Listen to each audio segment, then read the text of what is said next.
다 함께 기도하겠습니다.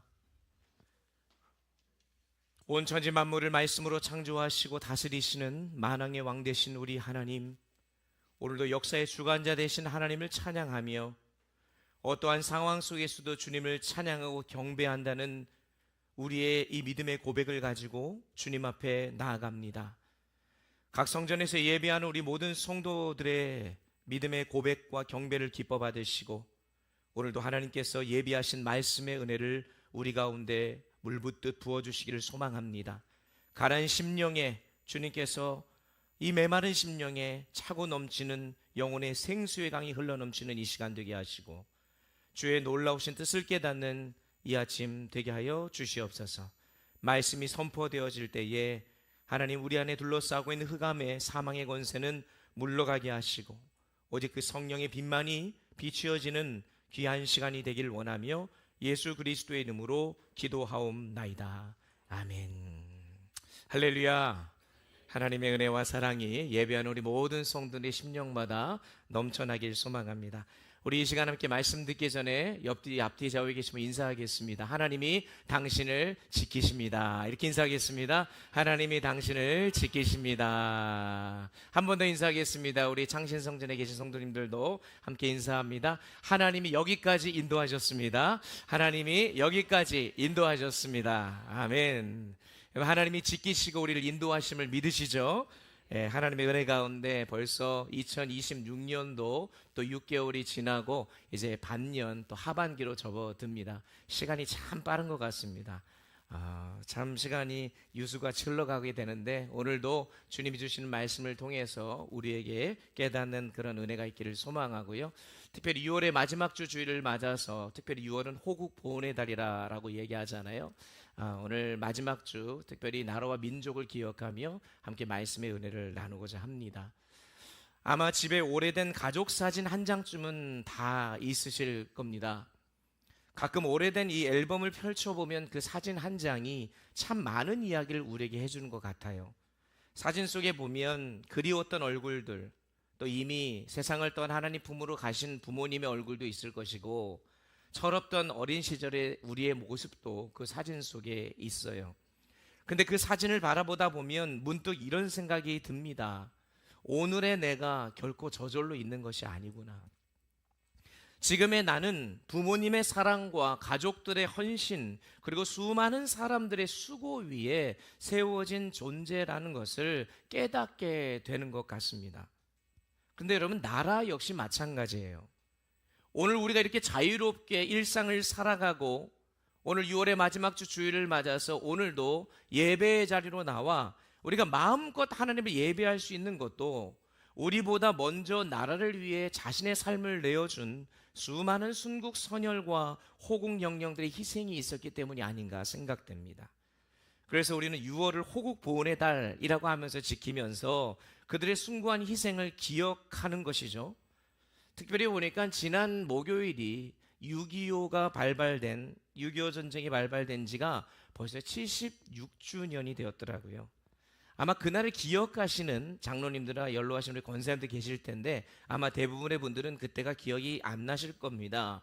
그럼에도 불구하고 돌아보면 그날의 나라를 지키기 위해 희생했던 그분들의 그 헌신을 우리가 결코 잊어서는 안 되죠. 그런데 여러분, 76년이 지난 오늘 우리가 살아가는 이 대한민국의 현실을 바라보면 마음이 참 무겁습니다. 정치적인 갈등은 점점 깊어지고 경제는 불안하며 사회는 점점 분열하고 있습니다. 사람들은 미래에 대한 희망보다 불안과 염려를 더 많이 이야기해요. 그러면서 만날 때마다 사람들이 말합니다. 나라가 걱정이래요. 이렇게 해서 어떻게 되냐는 겁니다. 그런데 정작 이 나라는 어떻게 다시 회복할 수 있는가라고 하는 그 질문 앞에서는 어느 누구도 쉽게 답을 하지 못해요.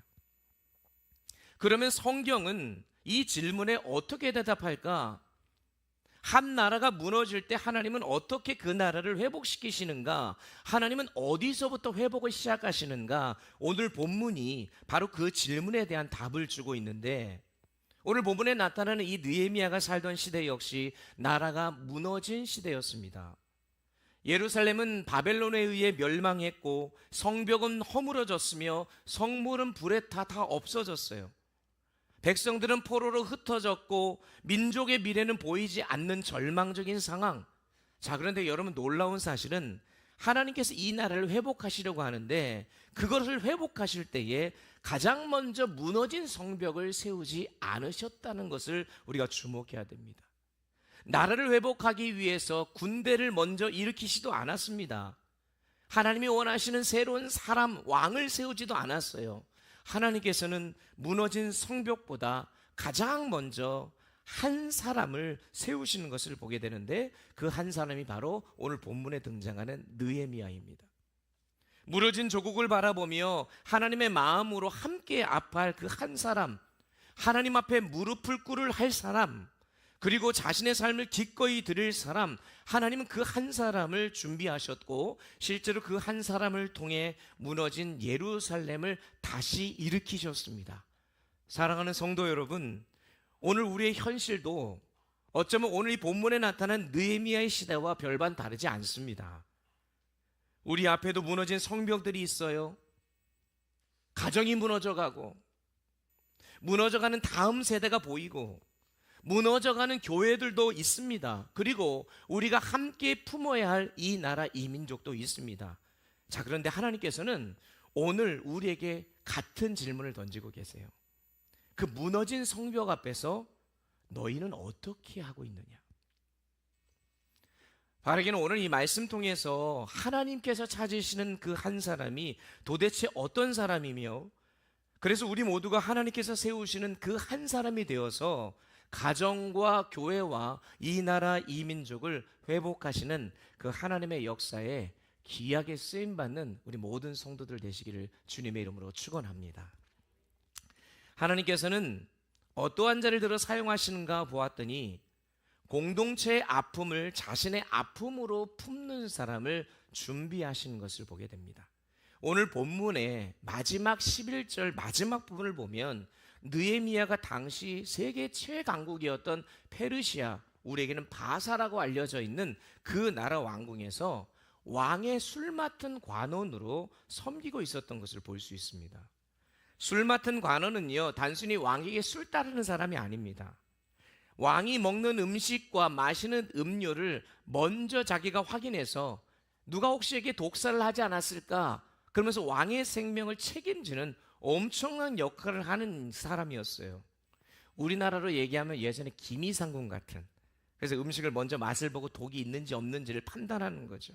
자, 여러분, 이 자리를 아무에게나 맡기겠습니까? 왕이 가장 신뢰하는 사람, 그런 사람만이 맡을 수 있는 자리고, 오늘날로 말하면 대통령의 최측근 참모와도 같은 위치였습니다.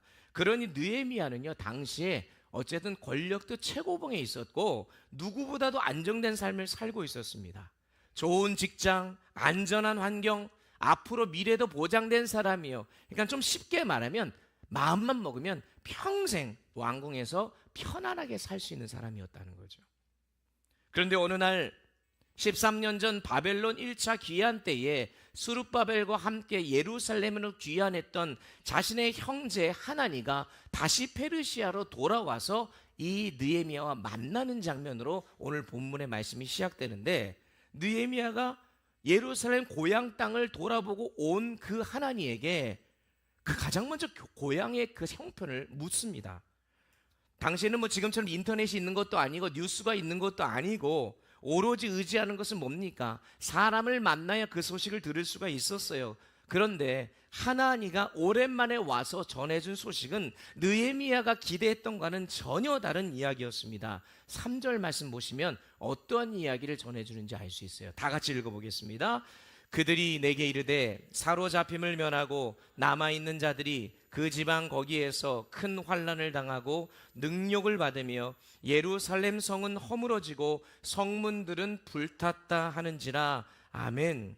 당시에 아주 참혹한 예루살렘의 상황을 낱낱이 고백하고 있습니다. 그래도 1차 포로 귀환을 통해서 뭔가가 좀 회복되었을 것 같은데 이 예루살렘의 소식을 들었을 때 이 느헤미야는 참담한 마음 그지없죠. 여러분, 성벽이 무너졌습니다. 고대 사회의 성벽은 단순한 담장이 아니에요. 그 한 도시를 지키는 마지막 최후의 방어선입니다.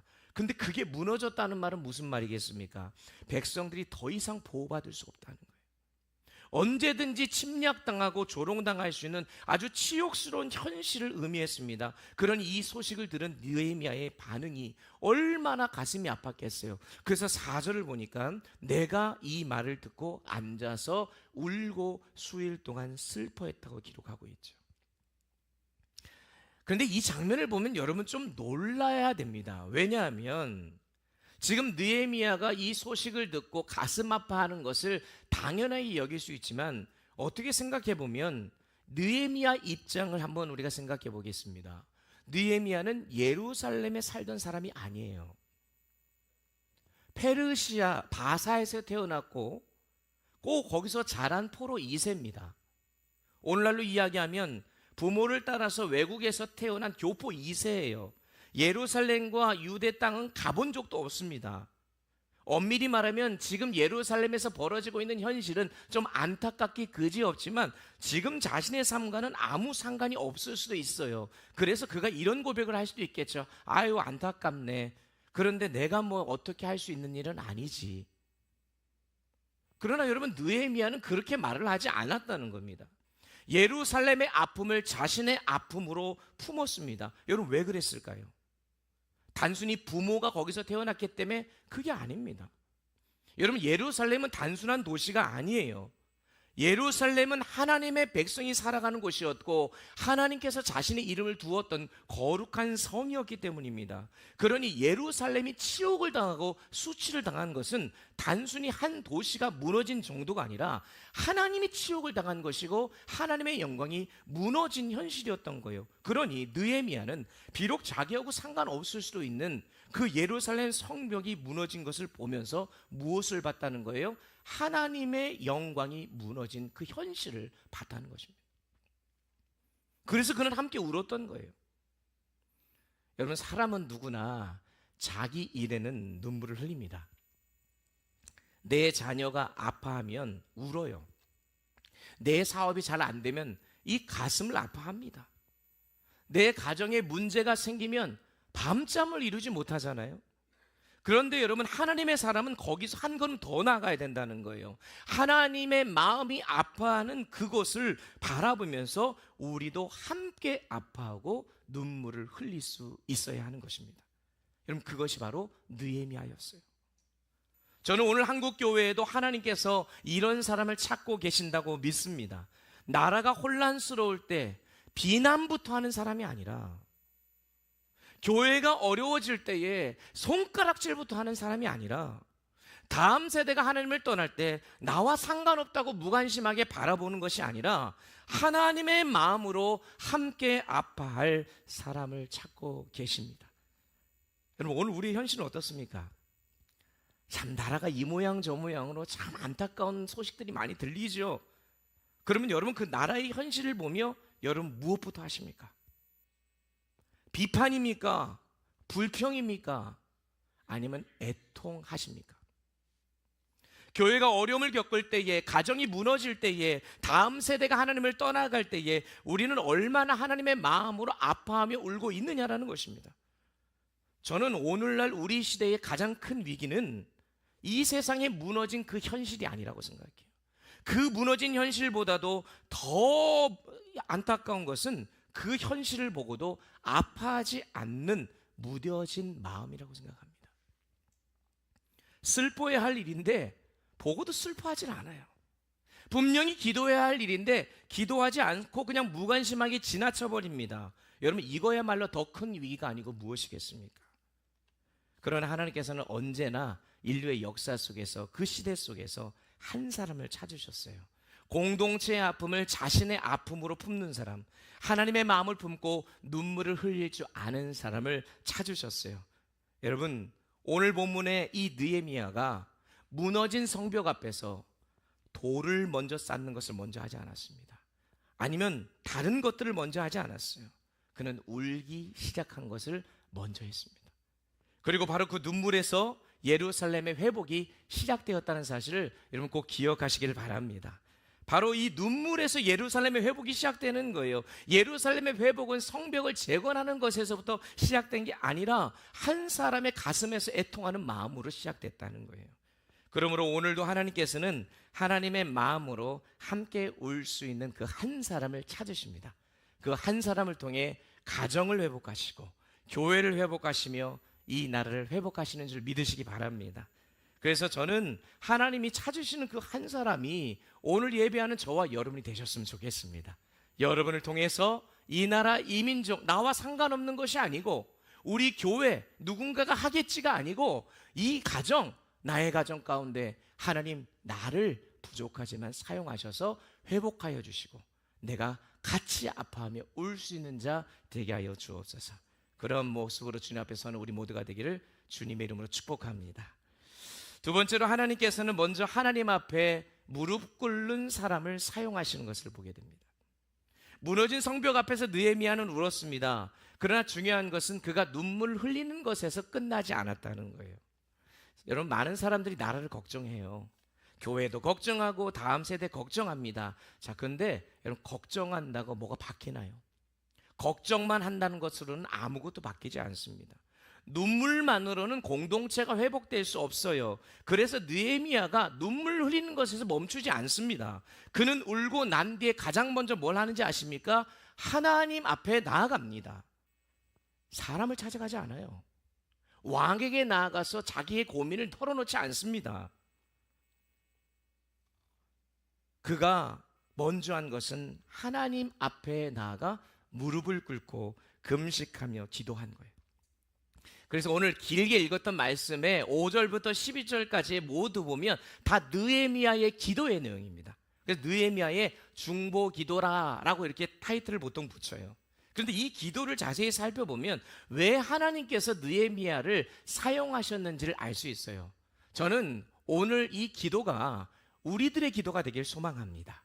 이 기도에 크게 세 가지 특징이 있어요. 첫 번째가 뭐냐면 그는 문제보다 하나님을 먼저 바라봤습니다.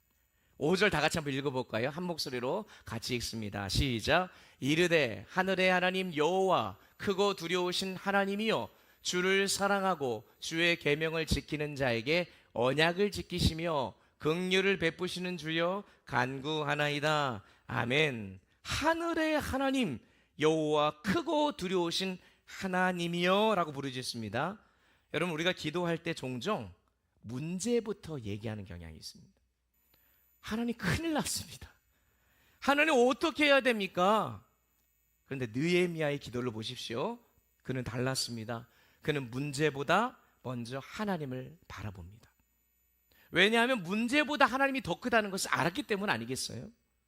예루살렘은 무너졌습니다. 성벽도 무너졌습니다. 백성들은 절망 가운데 있었죠. 그러니 기억하십시오. 하나님은 무너지지 않았잖아요. 그러니 나라는 무너질 수 있지만 하나님은 결코 무너지지 않는다는 것, 이 느헤미야가 누구보다도 잘 알고 있어서 환경보다 하나님을 먼저 바라봤던 겁니다. 여러분, 알렉산더 대왕 아시죠? 알렉산더 대왕이 전 세계를 제패하고 나서 자기에게 충성한 그 참모들 다 불러 모아놓고는 얘기를 했답니다. 여러분, 그동안 나를 도와서 또 나라를 위해서 이렇게 수고해 주신 것 너무나 고맙소. 자, 내가 그러면 이제 여러분에게 여러분이 원하는 한 가지씩 다 들어주겠어 라고 얘기를 했대요. 그러니까 어떤 참모가 그동안 여러 가지 전쟁하고 힘들었으니까 좀 일정 기간 가족하고 시간을 보낼 수 있도록 휴가 좀 주십시오. 그래, 휴가 줄게.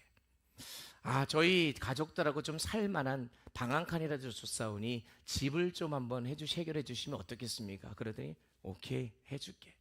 근데 어떤 참모가 이렇게 부탁을 하더래요.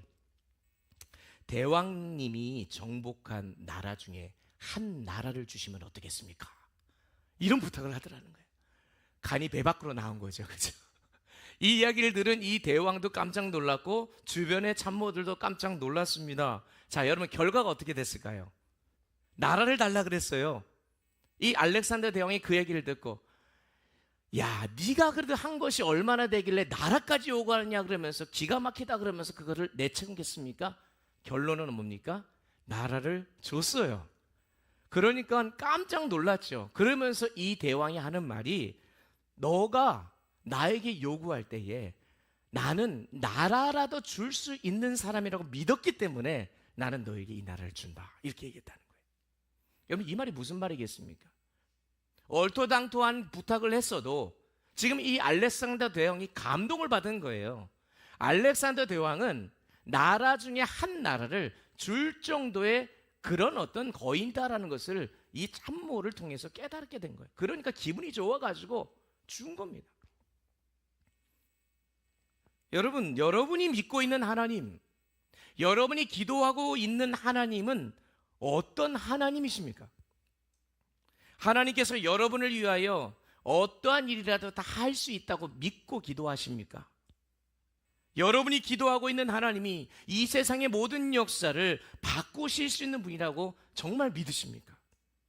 어떠한 질병도 고칠 수 있고 죽은 자도 살릴 수 있는 부활의 하나님이라고 여러분 믿으십니까?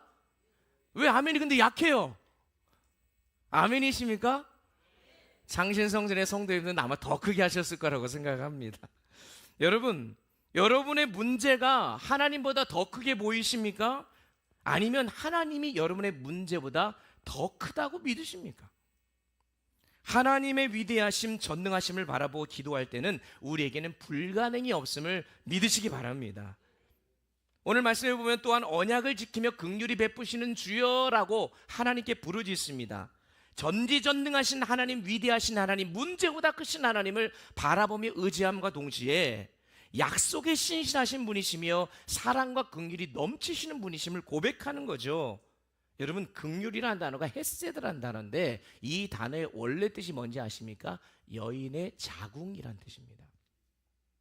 무슨 말이겠어요? 어린아이를 품는 끝없는 어머니의 사랑처럼 하나님도 우리를 품고 계시다는 뜻 아니겠습니까? 그래서 예레미야 애가 3장 22절 23절을 보면 이런 말씀이 있어요. 다 같이 읽어보겠습니다. 함께 읽습니다. 여호와의 인자와 긍휼이 무궁하심으로 우리가 진멸되지 아니함이니이다. 이것들이 아침마다 새로우니 주의 성실하심이 크시도소이다. 아멘. 여러분, 아무리 우리가 부족하고 큰 죄를 짓는다 해도 하나님은 끝까지 우리를 사랑하시고 끝까지 우리를 붙들어 주시는 분이시라는 것을 믿으시기 바랍니다. 이 긍휼의 하나님을 날마다 만나야 된다고 지금 얘기하잖아요. 여러분, 그러니까 기도는요, 하나님께 나의 문제를 하나하나 나열하는 시간이 아니에요. 설명하는 시간이 아닙니다. 하나님은 그걸 다 알고 계세요. 문제보다 크신 하나님을 다시 바라보는 시간이 기도의 자리입니다. 문제만 바라보면 두려움이 커지지만 반대로 하나님을 바라보면 믿음이 커지는 거예요. 또한 사랑과 긍휼이 넘치시는 하나님께 우리의 문제를 맡기는 겁니다. 여러분, 대한민국 나라 민족을 바라보면 걱정할 일이 태산이죠. 그러나 여러분, 우리의 믿음은 현실을 바라보는 데서 생기는 것이 아니라 역사의 주관자이시고 우리나라와 이 민족을 사랑하시며 이끄시는 그 하나님을 바라보는 데서 시작된다는 사실을 꼭 기억하실 수 있기를 간절히 축원합니다. 여러분, 둘째로 어떤 기도를 드렸는지 아십니까? 느헤미야는 남을 탓하기보다 먼저 자신을 회개했습니다. 6절 7절에 보니까 느헤미야가 이렇게 기도해요. 이제 종이 주의 종들인 이스라엘 자손을 위하여 주야로 기도하오며 우리 이스라엘 자손이 주께 범죄한 죄들을 자복하오니 주는 귀를 기울이시며 눈을 여시사 종의 기도를 들으시옵소서. 나와 내 아버지의 집이 범죄하여. 여러분, 여기서 느헤미야가 저 이스라엘 백성들이 범죄하였습니다, 저들을 용서해 주세요, 이렇게 기도하지 않아요. 우리 이스라엘 자손이 주께 범죄하였나이다 하면서 자기를 포함시켜요. 더 나아가 나와 내 아버지의 집이 범죄하였나이다. 여러분, 정말 놀라운 기도가 아닐 수 없죠. 느헤미야는 예루살렘이 무너진 책임을 다른 사람에게 돌리지 않았다는 거예요. 왕을 탓하지도 않았고 지도자들 비난하지도 않았고 백성들 탓하지도 않았습니다. 오히려 자신의 가슴을 쳐요. 하나님, 우리가 잘못했습니다. 죄입니다. 저를 먼저 용서하여 주십시오. 여러분, 이것이 중보자의 마음이에요. 오늘 우리는 너무 쉽게 누군가를 비난합니다. 나라가 어려우면 정치인 탓하죠. 대통령 탓합니다. 국회의원들이 왜 그러냐고. 저도 그래요. 그런 마음이 듭니다. 교회가 어려우면 다른 성도들 탓하고 목회자 탓하고 리더십을 탓하고 가정에 문제가 생기면 배우자를 탓합니다. 그러나 하나님께서는 여러분 회복을 시키실 때에 비난에서부터 시작하지 않는다는 걸 우리가 알아야 합니다. 회복은 언제나 회개에서부터 시작된다는 것을 기억하십시오. 그러니 여러분, 우리도 나라를 걱정하고 염려하는 거 좋은데 나라를 위해 마음을 아파하고 난 다음에 우리가 기도할 때에 하나님 저 사람을 바꾸어 주세요, 저들의 마음 가운데 하나님의 은혜를 주세요, 다 좋은데 그것보다 먼저 하나님 먼저 저를 바꾸어 주십시오. 하나님 제 잘못입니다, 제가 어떻게 해야 되겠습니까? 라고 하나님 앞에 먼저 기도할 수 있어야 할 것입니다. 그러할 때에 그러한 자를 통해서 새로운 공동체를 세워 가시는 것이죠. 느헤미야는 세 번째로 하나님의 약속을 붙들고 기도합니다. 8절부터 10절까지의 내용을 쫙 보면 느헤미야가 기도하는데 자신의 생각은 하나도 없어요. 하나님께서 모세에게 하셨던 약속의 말씀을 그대로 얘기합니다. 옛적에 주께서 주의 종 모세에게 명령하여 이르시되 만일 너희가 범죄하면 내가 너희를 여러 나라 가운데서 흩을 것이요 만일 내게로 돌아와 내 계명을 지켜 행하면 너희 쫓긴 자가 하늘 끝에 있을지라도 내가 거기서부터 그들을 모아 내 이름을 두려고 택한 곳에 돌아오게 하리라. 이게 누구 말씀이에요? 하나님이 모세에게 하신 말씀이에요. 이 하신 말씀을 이제 제가 기억하고 하나님께 청하오니 기억하여 주옵소서. 느헤미야는 하나님 제 생각에는요 이런 얘기 안 한다는 거예요. 하나님, 주님이 말씀하셨잖아요, 약속하셨잖아요 라고 기도합니다. 왜 그래요? 믿음은요 내 확신 위에 세워지는 게 아니에요. 하나님의 약속의 말씀 위에 서는 것이기 때문에 그렇습니다. 사랑하는 성도 여러분, 우리가 기도할 때도 마찬가지예요. 내 감정과 내 생각을 붙드는 게 아닙니다. 하나님의 약속을 붙들어야 합니다. 왜요? 이사야 40장 8절 말씀, 풀은 마르고 꽃은 시드나 우리 하나님의 말씀은 영영이 서기 때문인 줄 믿으시기 바랍니다. 사람은 변해요, 세상도 변해요, 환경도 변합니다. 하나님의 말씀만은 변하지 않습니다. 그래서 느헤미야의 기도는 자신의 어떤 희망을 하나님 앞에 아뢰는 게 아니라 하나님의 언약을 붙드는 믿음의 기도를 드립니다.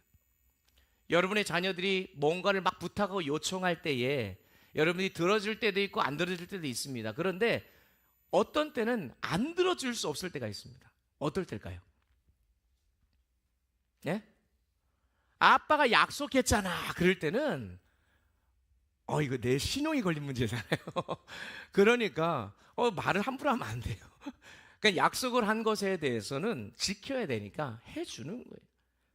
여러분, 하나님이 약속하신 그 엄청난 약속의 말씀이 이 성경에 다 있습니다.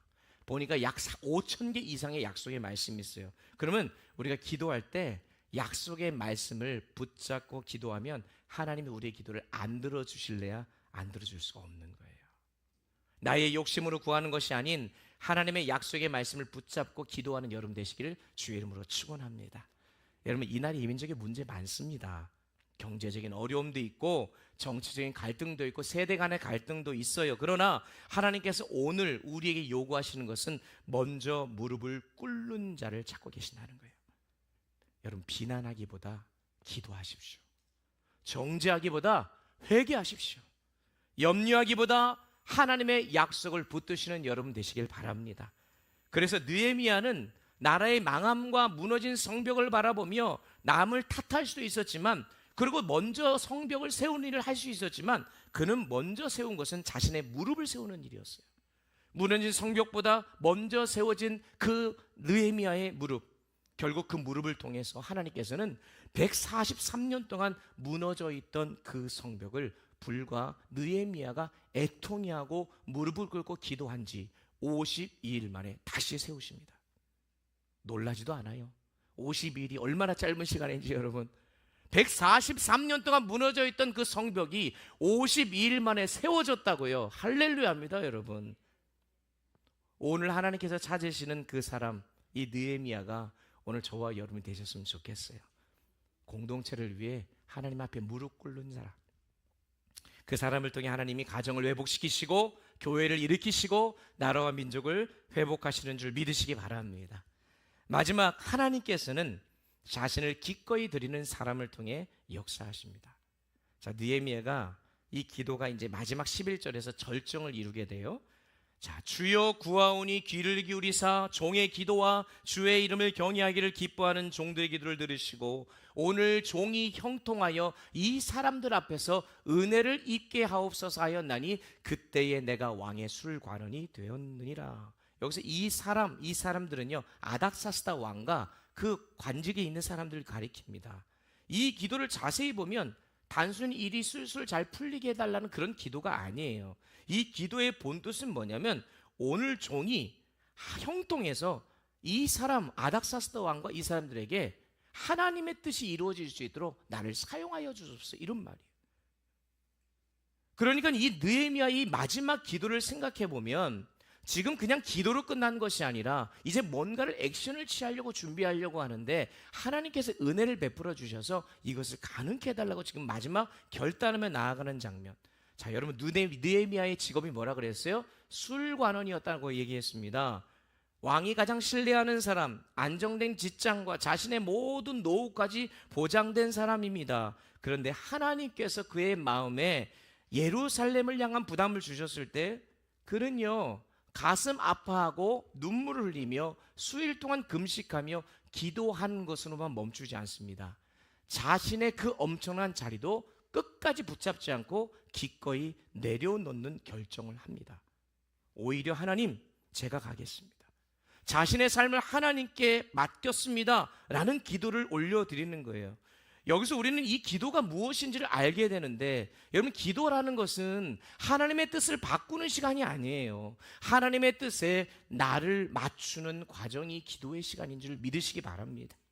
느헤미야는 기도하는 동안 하나님의 뜻을 깨달은 거죠. 그리고 그 뜻에 자신의 인생을 내려놓은 거예요. 자신의 삶을 보장하는 자리가 중요하지 않습니다. 그래서 오늘 읽지는 않았지만 느헤미야 2장을 시작할 때 이 느헤미야가 이렇게 결단하고 아닥사스다 왕에게 나아갑니다. 나아가는 것 결코 쉬운 일이 아닙니다. 고대 사회에서는요, 왕이 부르지 않으면 절대로 못 나가요. 나갔다가 목숨도 잃을 수가 있습니다. 그런데 그가 지금 갔다는 것은 왕이 허락하지 않으면 생명도 잃을 수 있는 상황에 목숨 걸고 나아갑니다. 게다가 가서 목숨 걸고 간 자리에서 무슨 요청을 하냐면, 요약을 해보면 이렇습니다. 왕이요, 저희 고국이 우리 부모님 고향이 지금 이러이러한 상황인데 제가 거기를 좀 가야 되겠습니다. 그러니까 휴가 좀 내주십시오. 언제 돌아올지는 모르겠습니다. 그러니 무기한 휴가를 주십시오. 그리고 제가 거기를 가서 무너진 성벽을 세워야 되겠습니다. 이게 하나님 뜻인데 그거에 해당되는 모든 비용과 재료를 저한테 제공해 주십시오. 간이 진짜 더 배 밖으로 나온 거죠. 이런 요청을 어떻게 합니까? 상식적으로 불가능한 부탁입니다. 그런데 느헤미야는 두려움보다 하나님의 뜻을 더 크게 보고 있는 거예요. 자신의 생명도 지위도 미래도 다 하나님께 맡긴 겁니다. 그리고 하나님께서는 그의 그 결단과 순종을 사용하셔서 143년 동안 폐허로 남아있던 예루살렘 성벽을 아까 며칠 만에, 불과 52일 만에 세우신 거예요. 여러분, 우리나라가 1919년에 3.1 운동할 때 기미독립선언서를 세울 때 그때 민족 그 대표 33명이 서명을 하잖아요. 그 중에 16명이 기독교인이었던 걸 여러분 잘 아실 겁니다. 대부분이 목사님이세요. 거기 이제 길선주 목사님 같은 분이 계신데, 여러분, 그 나라와 민족이 무너져가는 그 모습 속에서 그 목사님들과 민족의 많은 성도들이 가슴 아파했어요. 같이 울었어요. 우는 가운데에 하나님 앞에 무릎으로 기도하지 않았겠습니까? 하나님 어찌합니까? 어찌합니까? 그러면서 하나님의 뜻을 구하고, 그렇지만 온 역사를 주관하신 분이 하나님이시고 사랑과 긍휼이 많으신 분이 하나님이시고 하나님의 약속의 말씀을 붙들고 엎드려 기도하면서 하나님의 뜻을 깨달은 그들이 기도한 것에서 멈추지 아니하고 자신들이 직접 독립선언서를 낭독하면서 독립운동에 참여하면서 많은 그 믿는 자들을 통해서 자신의 목숨을 잃더라도 이 나라의 독립을 외침으로 결국 1945년에 우리나라가 해방을 맞이하게 되는 그런 하나님의 놀라운 일들이 이루어진 것 아니겠습니까?